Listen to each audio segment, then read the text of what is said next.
Do të flasim për politikë, me mua në studio është bashkuar deputeti i Partisë Demokratike, zoti Xhemal Gjongshi. Mirëserdhët, zoti Gjongshi. Ju faleminderit për së gjeta. Partia Demokratike po kërkon nga ndërkombëtarët të bëjmë presion në vend për të pasur përsëritje të zgjedhjeve. Si mund të realizojë diçka e tillë? Së pari ju faleminderit për ftesën.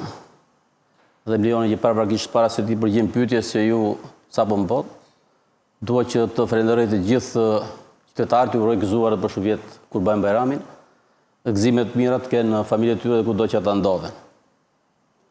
Përpara se të vim të përgjigje e pyetjes, do të theksoj që së pari ne vendi ynë sapo përfundoi një proces fars elektoral. Një proces as pak korrekt në përputhje me parimet, me rregullat e lojës që kërkohet kur zhvillohet një ndeshje, siç është rasti dhe i këtyre zgjedhjeve. Ato që kanë parë qytetarët shqiptar, që ka parë dhe gjithë botën, po shikon dhe gjithë komiteti evropian, është që gjatë procesit të zhvillimit të këtyre zgjedhjeve ka patur shkelje dhe manipulime flagrante. Unë kam qenë një nga kandidatët për qarkun e Dibrës, dua të theksoj dhe dua t'ju them të gjithë qytetarëve që vetëm në Dibër, pra vetëm në Dibër, unë vetë si kandidat, së bashku me stafin tim, me mbështetësit e mi, kam konstatuar konkretisht çfarë? E para, përdorimin e aseteve publike të bashkisë Dibër në interes të përfitimit të votave ndaj qytetarëve. Rasti konkret është bërë publik, është rasti në fshatin Luzni, ku Bashkia Dibër, kryetari i bashkisë, drejtori i burimeve të mbështetjes, në mënyrë flagrante, kundërshtim me ligjin, i shfuti procesi një pune në mënyrë të palishme. Unë këtë fakt e kam denoncuar, e kam dërguar në SPAK, është SPAK-u ai që po merret me këtë çështje. Dhe le të flas vetë për e posaçme në raport me kam rezervat e mia, sepse SPAK-u duhet të kishte vepruar në kohë. Jo tani pas zgjedhjeve. Ngjarja ka ndodhur 3 javë përpara ose 2 javë përpara se të zhvilloheshin zgjedhjet. Së dyti, pra kemi rastin e parë të përdorimit të aseteve publike, që është bërë prezent dhe në përmjet një rezolutë të jashtëzakonshme të Partisë Popullore, 12 ditë përpara zhvillimit të zgjedhjeve. Kemi rastin i dytë, është rasti i blerjes votave. Kemi rastin në Maqellar të Dibrës, ku biznesmeni Fiqiri Pali, ndërtues, i cili ka marrë fonde publike për të ndërtuar bulevardin e qytetit Peshkopis, ka marrë fonde publike për të ndërtuar sheshin e qytetit të Burrelit. Pikrisht, ky qytetar, ky biznesmen, me makinën e tij, gjendet përballë zyrës elektorale Maqellar, fakti i cilin unë kam denoncuar dhe kam bërë publik, ku gjatë kontrollit nga ana e prokurorit u gjetën materiale zgjedhore, u gjetën puant, dollar, mbi 3.500, rreth 4.000 litra tallona nafte, dhe faji kaloi në interes, pra ju i doli për zot, jo vetë pronari i mjetit, i cili ishte dhe qëndroi për 7 orë brenda lokal dhe policia e shtetit nuk guxonte fare që të hyte brenda, që ta berte këtë zotëri, ta nxirrte dhe të vitet kontrollonte mjetin. Rasti i tretë është rasti kur në një fshat afër periferisë të qytetit, ku prindi i kandidatit ishte polici i shtetit i angazhuar për të blerë vota në interes të kandidatit. Kur drejtori i policisë, s'po kujtoj dhe emrin tani, policisë të gjakut Dibër, nuk guxonte që të merrte në telefon varësin e tij dhe t'i thonte për 6 orë dhe ai. Pra kemi 3 raste, rastin e përdorimit të aseteve publike në interes të përfitimit, kemi rastin e blerjes me para në dorë, kesh të votave të qytetarëve, kemi dhe rastin e përdorimit të ushtrimit të funksionit publik dhe interes të vlerës së votave. Pra, për çfarë zgjedhje do të flasim? Flas veçanërisht për Bashkinë Dibër. Dhe këtu, gjatë kësaj periudhe, unë denoncoj në policinë e shtetit, denoncoj në SPAK këto akte, këto krime zgjedhore, ndërkohë nga ana e drejtuesit të policisë qarkut vendor Dibër, kallëzohem unë në SPAK. Për çfarë kallëzohem? Në momentin që qytetari është e shprehur në ligj në kodin penal, kur qytetari në momentin që njofton policinë e shtetit, këtu mbaron, nuk ka veç gjyqësi. Megjithatë, unë i garantoj mbështetësit e mi, të gjithë qytetarët e Dibrës, që ky drejtues i policisë shtetit shumë shpejt do të përballet vetë me shkeljet e ligjit në flagrancë për gjitha ato që ai ka bërë ndaj kandidatit të Partisë Demokratike dhe ndaj demokratëve. Me këtë rast, gjej rastin që tu them, unë po e ndjek procesin, shumë edhe tani pasi ka bërë kjo farsë elektorale, dhe po ju them që të kenë shumë kujdes në raport me intimidimet, raport me kërcënime për heqjet vendeve të punës, raport me biznesin që e kërcëtojnë, dhe nuk do të më kenë vetëm mua përballë, por do të kenë të gjithë qytetarët e Dibrës përballë këtyre shkeljeve që ata kërkojnë dhe të hakmerrën në interes të kësaj fushate farsë që u zhvillu. Ju kuptoj, po mundet që një humbje kaq e thellë të justifikohet me përdorimin e administratës në zgjedhje që ju thatë, me blerjen e votave, me përdorimin e krimit, apo edhe të tjera që ju i renditet më lart, jo vetëm në qarkun e Dibrës, por në rang republike, sepse janë shumë mandate të cilat nuk figurojnë, nuk rezultojnë. Sigurisht kur janë gati 30 mandate plus që kanë shkuar në favor të Partisë Socialiste. Sigurisht kur gjithçka ndodh që vidhet, që kur ne kemi përdorimin e aseteve publike, ne kemi kërcënimin e administratës. Pra, në këto moment kur ne nuk flasim për drejtësi, por nuk ka drejtësi. Për çfarë drejtësie? Ore, pyetja ime është kjo, që i bëj kryeministrit të vendit. Ju zotë kryeministër, a jeni një njerëz që kërkoni të zbatoni ligjin? Po, atëherë, ballafaqohemi. A jeni ju që 2 ditë përpara keni falë për të gjithë biznesin mbi 200 milionë euro gjoba? Po. A jeni ju i cili një muaj përpara u keni dhënë të gjithë pensionistëve nga 100 euro favor shpërblim? Po. A e përmban kodin zgjedhor që ju gjatë 30 ditëve 6 muajve kur fillon fushata zgjedhore, nuk kërkohet, nuk duhet që asnjë pra të përdori asnjë pushtet për që ju ka dhënë ligji? Po, a e keni bërë këtë? Po, pse duhet ta denoncoj unë tani kryeministrin e vendit? Pse duhet ta denoncoj unë këtë qeveri për këto shkelje? Jemi përballë, pra është një kryeministër, është një qeveri i cila këtë kod zgjedhor e ka etiketuar kinezeri. Atëherë për çfarë raporti, për çfarë loje të ndershme dhe të barabartë? Kur futemi në lojë, futemi të 2 skuadrat me kushte të barabarta. Por kur njëri përdor aset publike, përdor mjetet, po flasë në gjuhën ushtarake, ku përdor artillerin, përdor gjithçka, dhe përballë ka një kundërshtar i cili ka zhvesh nga gjithçka, për çfarë betejë bëjmë fjalë këtu? Që këtu në nisje, kjo është i farsë. Ju kuptoj. Dhe gjitha kjo është e vërtetuar, ka dërciprisht, dhe ajo që ka acaru më shumë dhe për acaron, është sepse Partia Demokratike, me liderin saj, me zotin Sali Berisha, dhe me ekipin e tij, po punojnë fort për të ndërgjegjësu, për të parë, pra për të faktu, për bazë faktorën kombëtar, të gjithë këtë farsë elektorale. Dhe kjo nuk ka si kuptim që këto zgjedhje të quhen, që këto zgjedhje të njihen, dhe ne dhe ata të jenë të lumtur, jo ne, që kanë fitu këto zgjedhje. Keni parë dhe vetë që nuk ka dhe një entuziazm dhe nga krau i Partisë Socialiste, sepse ka ndodhur siç ka ndodhur në 96 në Shqipëri. E njëjta gjë, njëjta skemë, njëjta situatë. Tani le të presim dhe të shikojmë. Zoti Gjungshi, cili është kuptimi i rinjumërimit të votave kur ju për Po thoni që këto zgjedhje janë të pavlefshme, janë një farsë, duke qenë se po kërkoni përsëritje të tyre. Po, faleminderit për pyetjen. Do thash, e theksova edhe pak më parë që unë në gjatë kësaj periudhe kam qenë kontakt me gjithë mbështetësit e mi, me njerëzit, me miq, me shok, me dashamirësit, të cilët më kanë mbështet në këtë fushat zgjedhore që u zhvillua.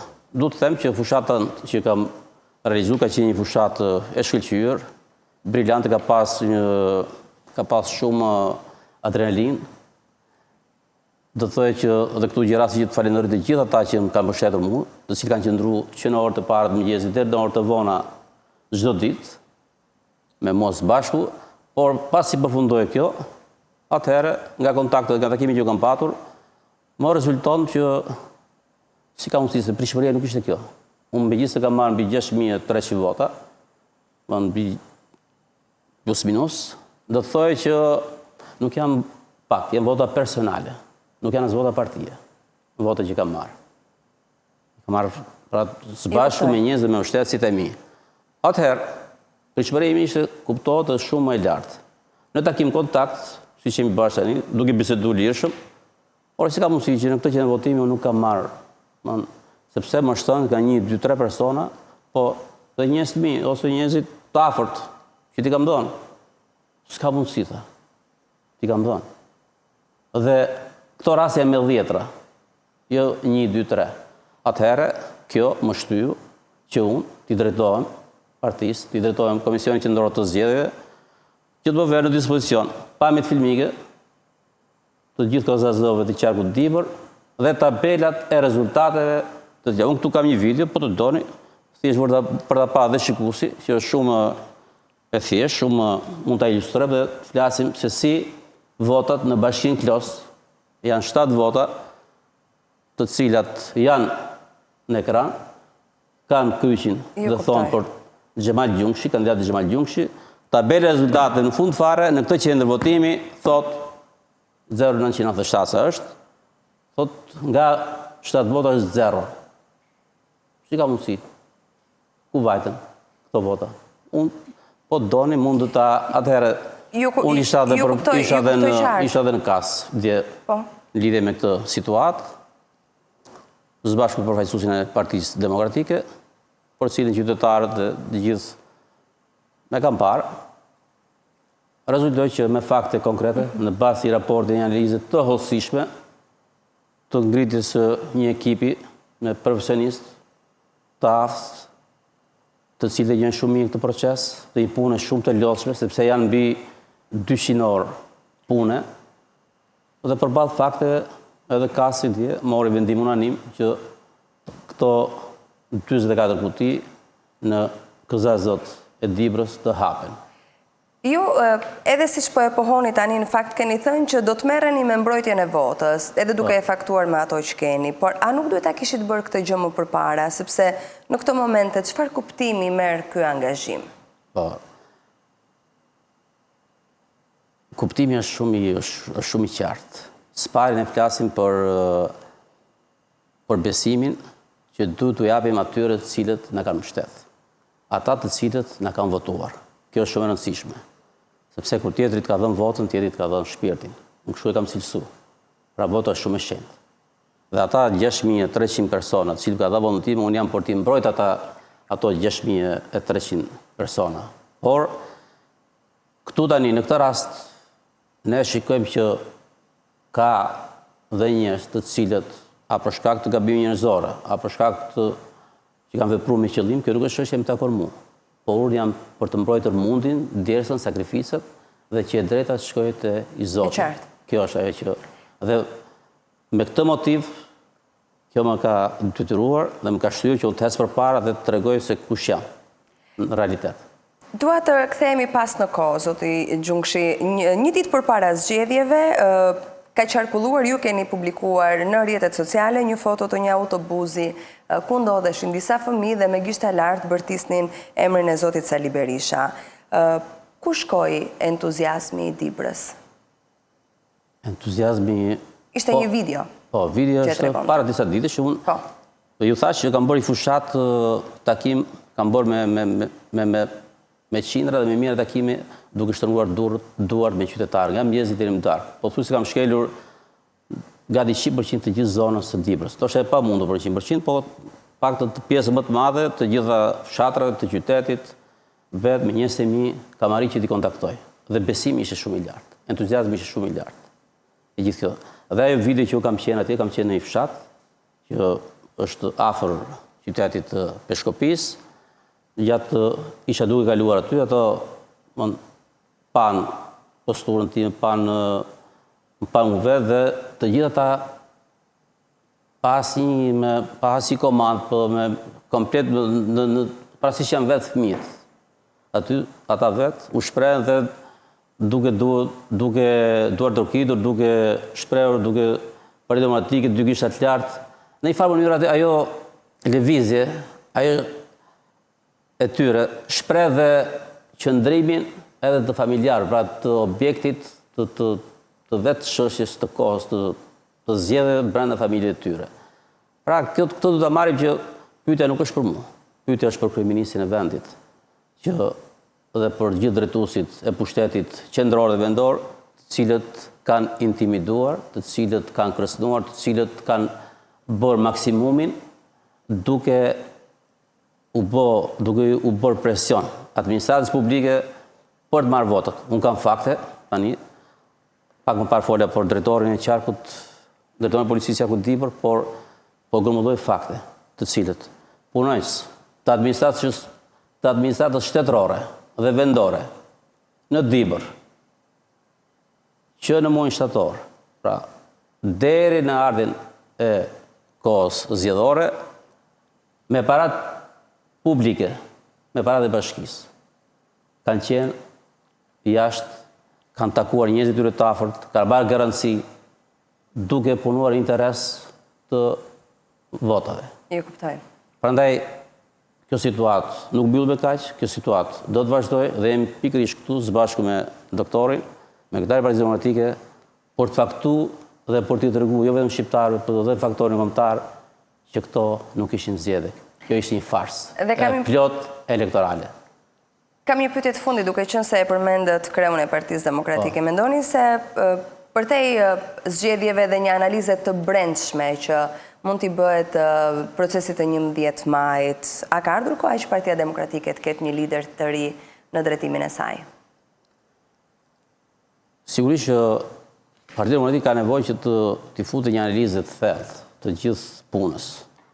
Dhe përgjithësi për këtë kanë dhe drejtuesit e fushatës, kanë kandidatët që kanë qenë vetë pjesëmarrës, kanë përgjithësi drejtuesit e strukturave të Partisë Demokratike, por një reflektim më të thellë.